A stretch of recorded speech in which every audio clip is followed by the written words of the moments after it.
본질을 망각한 눈먼 인도자라고 하는 큐티 제목으로 말씀을 나누도록 하겠습니다. 예수님이 예루살렘에 올라오셔서 마지막 고난주간을 보내시는 가운데에 많은 논쟁들이 있었습니다. 권위에 대한 논쟁도 있었고 세금에 대한 논쟁도 있었고, 꼭 마지막 한 주간만 예수님과 논쟁하고 예수님을 적대시한 것도 아니고 그 전부터도 안식일 논쟁이라든가 다른 그러한 여러 가지 일들로 인해서 어떻게 하면 종교 지도자들은 예수님을 제거할까, 그래야 자신들이 지위를 인정받고 유지하고 기득권을 누릴 수 있기 때문에 그러한 모습들을 보였습니다. 예수님은 당연히 그 모든 것들을 알고 계셨잖아요. 고난에 대한, 순환에 대한 예언을 몇 번씩 거듭하시면서 당신이 십자가의 길을 걸어가는 가운데에 그 종교 지도자들이 어떠한 일을 할 것을 다 알고 계셨어요. 그러면서 오늘 본문부터 36절까지는 7번에 걸친 화에 대한 선언을 하십니다. 근데 그 화, 저주에 대한 선언이 누구에 대한 선언이냐면 종교 지도자들, 바리새인, 서기관, 율법사, 사두개인, 대제사장들, 당시에 사내들인 공회의 공회원들, 그들에 대한 화를 선포하시는 것이죠. 오늘 4번에 걸친 화가 나오는데, 화 있을진저라고 하는 우아이 대 휘민이라고 할 때 이 우아이라고 하는 것은요, 슬픔, 분노, 절망을 나타내는 의성적인 감탄사입니다. 종교 지도자들의 위선, 그 외식에 대한 고통스러운 분노이고 슬픔을 담고 있다라고 하는 거예요. 너무나 안타깝다라고 하는 거죠. 탄식이죠. 화가 나면서도 너무나 안타깝고 슬픈 그러한 예수님의 마음을 담고 있다는 것이죠. 그럼 왜 그러느냐? 외식하는 서기관들과 바리새인들이여, 너희는 천국문을 사람들 앞에서 닫고 너희도 들어가지 않고 들어가려 하는 자도 들어가지 못하게 하는도다. 외식, 가면 쓰고 연극하는 사람, 정말 본 모습은 감추고 겉으로만 하나님을 잘 경외하는 것처럼 그렇게 한단 말이에요. 성전에 와서 기도할 때도 제일 앞에 나와서, 그렇잖아요, 손을 들고 큰 소리로. 세리는요, 저 뒤에 고개도 들지 못하고. 근데 어떤 면에서 여러분 오해는 하지 마세요. 저는 부교육자로 한 20년 조금 넘게 20살 때부터 개척 전까지 한 해도 쉬지 않고 사역을 하면서 교육전사 때는 한 2년 3년 그렇게 섬겼고요. 전임할 때는 제일 오래 섬겼던 교회가 한 9년 정도 섬기기도 하고, 그러면서 몇 분의 목사님들을 섬겼고, 다 저희 교단 목사님들을 섬겼습니다. 그런데요, 어느 교회는 새벽 예배 끝나면 수원에 있었던 교회, 수원 새빛교회는 그 개척했을 때 사모님이 은사가 좀 있으셨다 그래요. 목사님은 대령으로 예편하시고 늦게 신대원 77에 졸업하신 걸 자랑스러워 하셨는데, 어제 강사로 오셨던 이종찬 목사님하고 동기세요. 총신 77에 신대원 졸업, 방원기 목사님이신데, 그러다 보니 그 교회는 기도가 좀 남다릅니다. 밤 9시 기도회가 있습니다. 자율적인 거지만 교육자가 자율이라고 했을 때 나가야 됩니까? 안 나가야 됩니까? 장로님. 자율입니다. 담임 목사님, 사모님은 안 나옵니다. 근데도 저는 갑니다. 희한하죠? 새벽 예배 끝나면 거의 다 방언하십니다. 큰 소리로.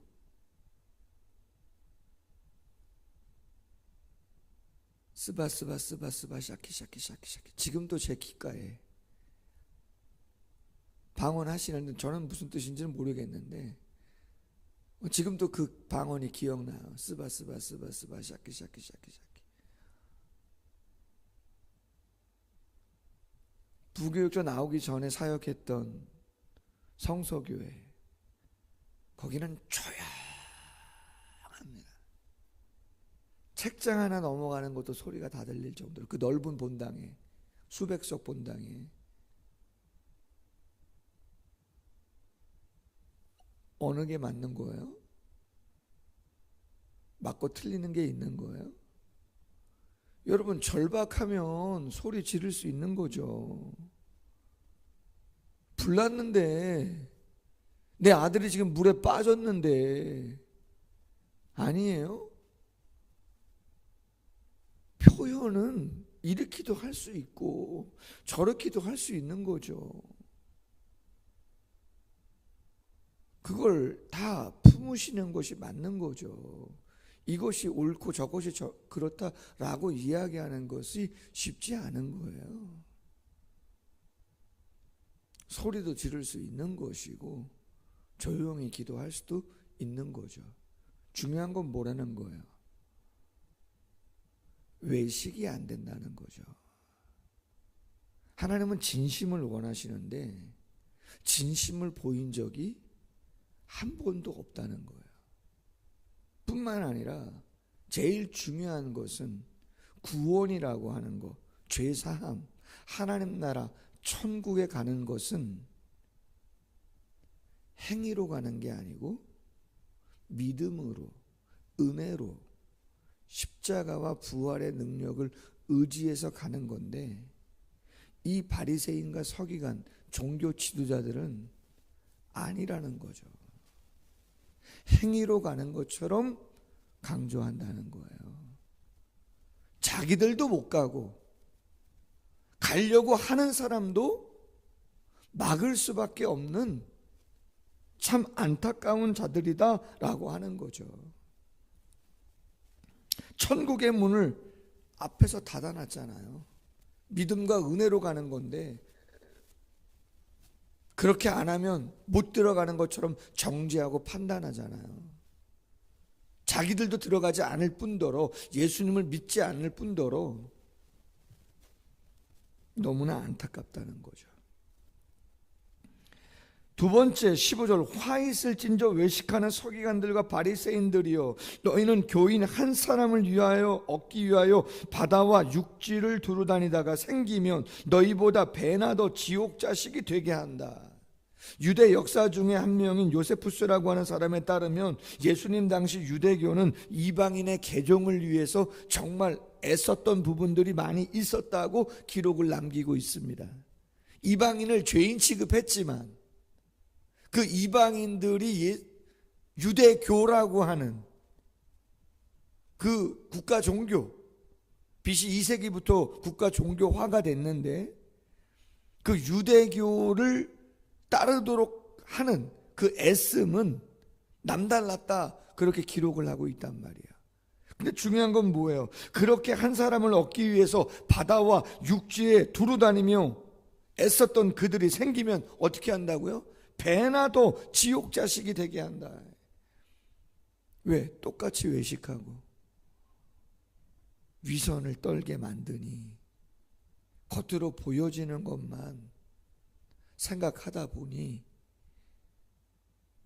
안타깝다, 그렇게 말씀하시는 거죠. 뿐만 아니라 16절 이하, 화 있을진저 눈먼 인도자여, 너희가 말하되 누구든지 성전으로 맹세하면 아무 일이 없거니와 성전에 금으로 맹세하면 지킬지라 하는도다. 여러분, 구약 성경에 맹세는 오직 하나님께만, 하나님의 이름으로만 하게 되어져 있습니다. 민수기 30장 2절 말씀, 신명기 23장 21절 말씀, 그리고 그 한 번 한 맹세는 지키게 되어 있습니다. 손해를 볼지라도 지켜야 된다고 되어 있습니다. 왜? 하나님의 이름을 걸고 맹세한 것이기 때문에 그렇습니다. 근데 오늘 본문에 보면 당시 종교 지도자들은 무엇에 대해서 맹세하라고요? 성전으로 맹세하면 아무 일 없거니와 성전의 금으로 맹세하면 지켜라. 뿐만 아니라 18절에도 뭐라고 되어 있어요? 제단으로 맹세하면 아무 일 없거니와 그 위에 있는 예물로 맹세하면 지켜라. 하나님의 이름으로만 맹세할 수가 있는데 당시 종교 지도자들은 아니요, 성전과 제단으로도 맹세를 할 수 있도록 허용했다는 거예요. 왜? 하나님의 전에서 제사 때 중요한 역할을 하는 곳이기도 하고 기물이기도 하기 때문에 그렇다는 거예요. 근데 여러분, 맹세했으면 지켜야 되는데 성전을 드릴 수 있어요? 제단을 자기들이 드릴 수 있어요?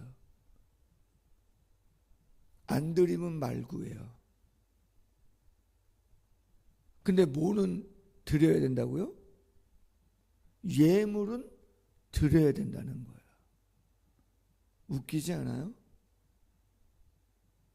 맹세했으면 다 드려야 되는 건데 성전과 제단은 안 드려도 상관없고 너희가 드린다고 약속한 예물은 꼭 드려라. 여러분, 속 보이는 얘기예요? 아니에요? 속 보이는 얘기다 그 말이에요. 재물을 탐하는 당시 종교 지도자들의 그 재물의 욕심을 꼬집는 그런 이야기다라고 하는 거죠. 예수님 말씀합니다. 19절, 맹인들이여 어느 것이 크냐? 예물이냐 그 예물을 거룩하게 하는 제단이냐? 17절에도 어리석은 맹인들이 어느 것이 크냐? 금이냐 그 금을 거룩하게 하는 성전이냐? 20절, 그러므로 제단으로 맹세하는 자는 제단과 그 위에 있는 모든 것으로 맹세하는 거고 성전으로 맹세하는 자는 성전과 그 안에 계신 이로 맹세하는 이고 하나님이잖아요. 하늘로 맹세하는 자는 하느님의 보좌와 그 위에 앉으신 이로 맹세함이 아니냐.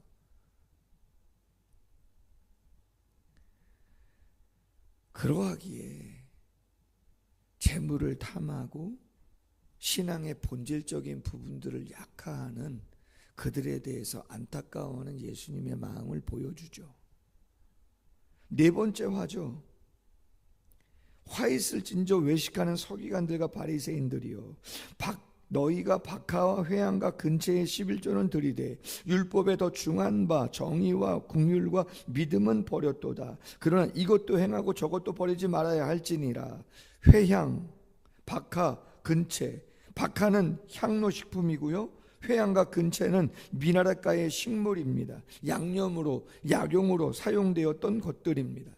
그런데 구약 성경에 보면 신명기 14장 23절 말씀에 보면 11조의 내용은 곡식, 포도주, 기름에 적용합니다. 어디에도 박하와 회양과 근채의 11조는 나오지 않아요. 그럼에도 불구하고 예수님 당시 종교 지도자들은 곡식과 포도주와 기름 외에 오늘 본문에 나와 있는 이러한 것들의 11조도 다 드려라, 그렇게 이야기하고 있는 거죠.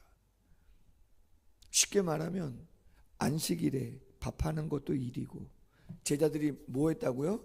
벼 이삭을 비벼서 먹었는데 이것도 뭐라고 이야기했다고요?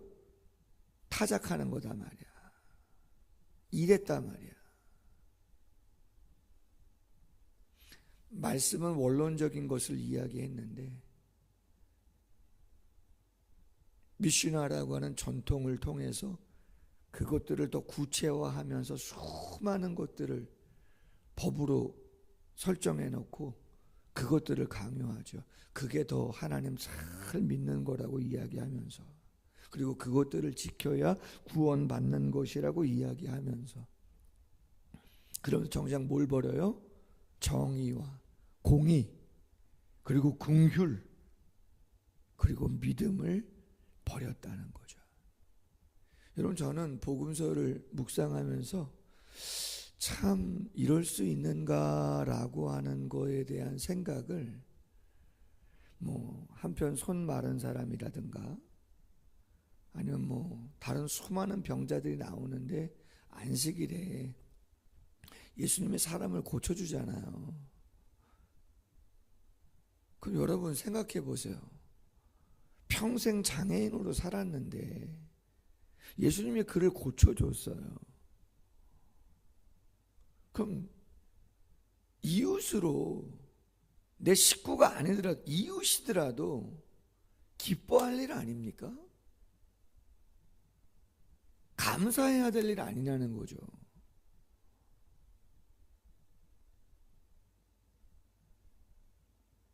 근데 그 병을 안식일 날 낫게 해가지고 그거 잘못이다고 이야기하는 것이, 제가 좋아하는 표현 중에 하나가 하나님은 인격이시다라고 하는 표현이에요. 하나님은 인격이시다. 하나님은 기계가 아니세요. 하나님은 인격이에요. 사정을 다 아신다고요. 마음을 다 아신다고요. 본심이 뭔지, 외식이 뭔지, 위선이 뭔지 하나님 다 아시는 분이에요. 그럼 그 인격이신 하나님 앞에서 도대체 뭐가 중요한 겁니까, 정말?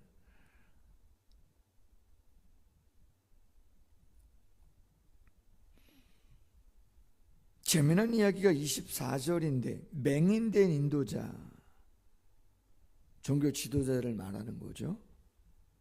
본질을 망각한 눈먼 지도자들, 하루살이는 걸러내고 낙타는 삼키는도다. 이스라엘의 속담입니다. 그 당시 속담. 레위기 11장 20절 23절에 보면 곤충, 모기류죠. 부정하다고 되어 있습니다. 먹으면 안 됩니다. 낙타, 레위기 11장 4절에 부정한 짐승으로 나옵니다. 먹으면 안 됩니다. 똑같이 먹으면 안 된다 이 말이에요. 근데 하루살이는 걸러내고 낙타는 삼킨다. 물을 마시는데 하루살이가 떨어져 있단 말이에요. 아, 부정한 짐승이니까 먹지 말아야지. 근데 뭐는 먹어요? 낙타는 막 고기 뜯어 먹는단 말이에요. 그게 누구의 모습이라는 거예요?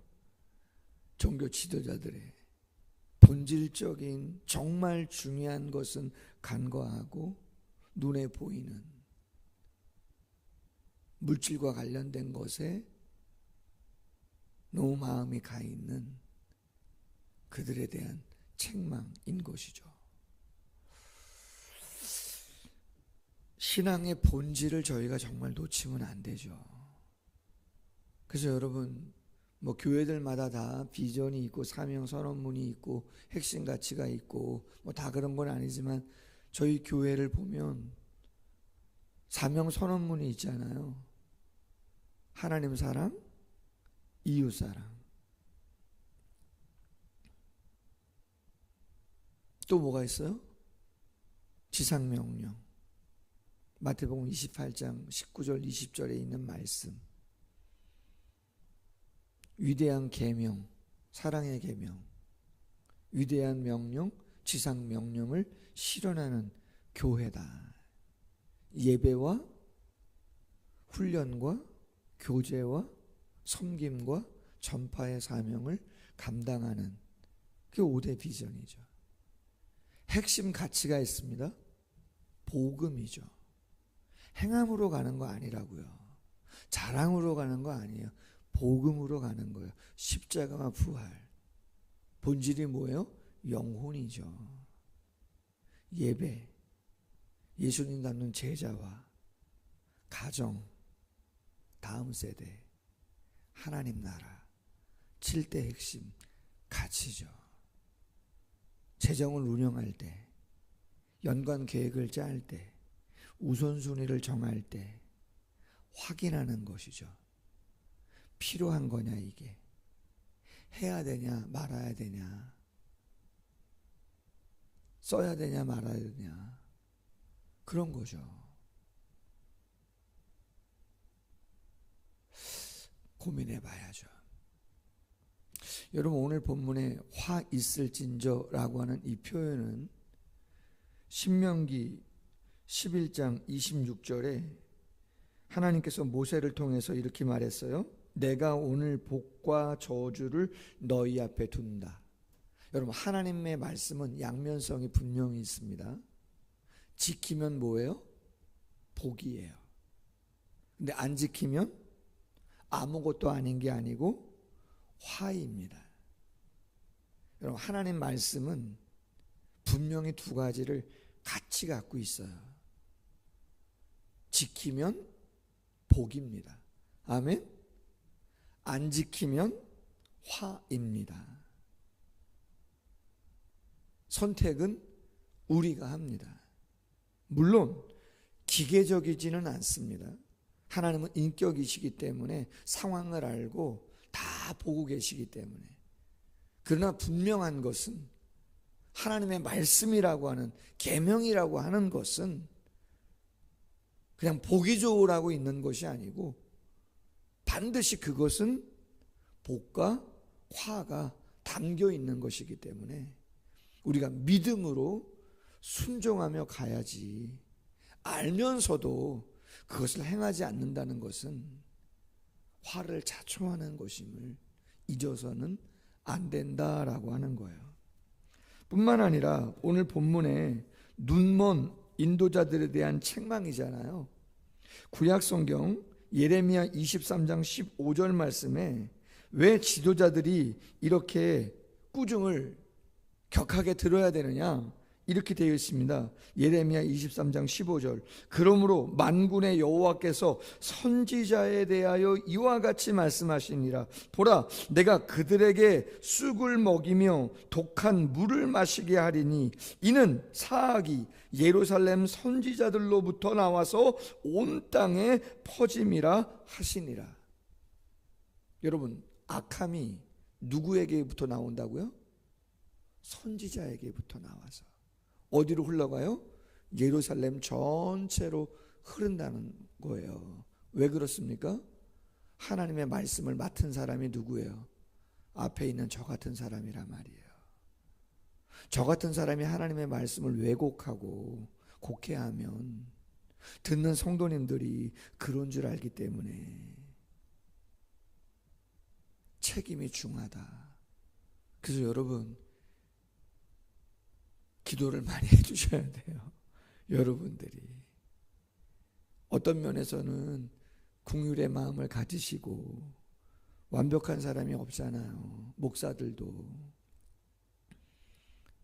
말씀을 제대로 해석할 수 있는 능력도 주시고 볼 수 있는 마음도 주시고, 그것이 쉬운 이야기든 어려운 이야기든 편한 이야기든 껄끄러운 이야기든 가감없이 정확하게 전할 수 있도록 립서비스만 하는 그러한 목사가 아니라 아닌 건 아니라고도 얘기할 수 있는 그러한 목사가 될 수 있도록, 여러분, 웬만해서 아닌 거 아니라고 이야기하는 거 쉽지 않아요. 그래도 하나님 말씀이라면 전할 수 있는 그러한 목사 될 수 있도록 여러분이 어떤 면에서는 기도해 주시고, 할렐루야, 그렇게 하셔야 된다 말이죠. 기도하겠습니다. 하나님 아버지, 예수님이 분노와 또한 슬픔과 안타까움 속에서 화 있을진저 자기들도 눈이 멀었으면서 다른 많은 사람도 눈멀게 하고 천국문 앞에서 들어가지 못하게 하고 자기들도 못 들어가면서 다른 사람들도 못 들어가게 하는 안타까운 모습, 잘못된 것들이 한두 개가 아님을 예수님이 이런저런 이야기들을 하시면서 말씀하고 있습니다. 우리 다 죄인입니다. 우리 다 부족한 자들입니다. 누가 누구를 무엇이라고 탓할 수 있겠습니까?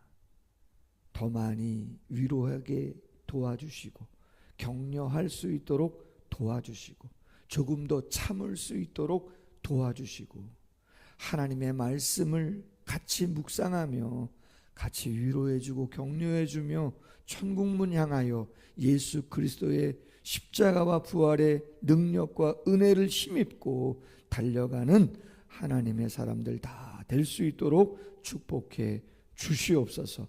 감사하며 예수님의 이름으로 기도하옵나이다. 아멘. 계속해서 기도합니다.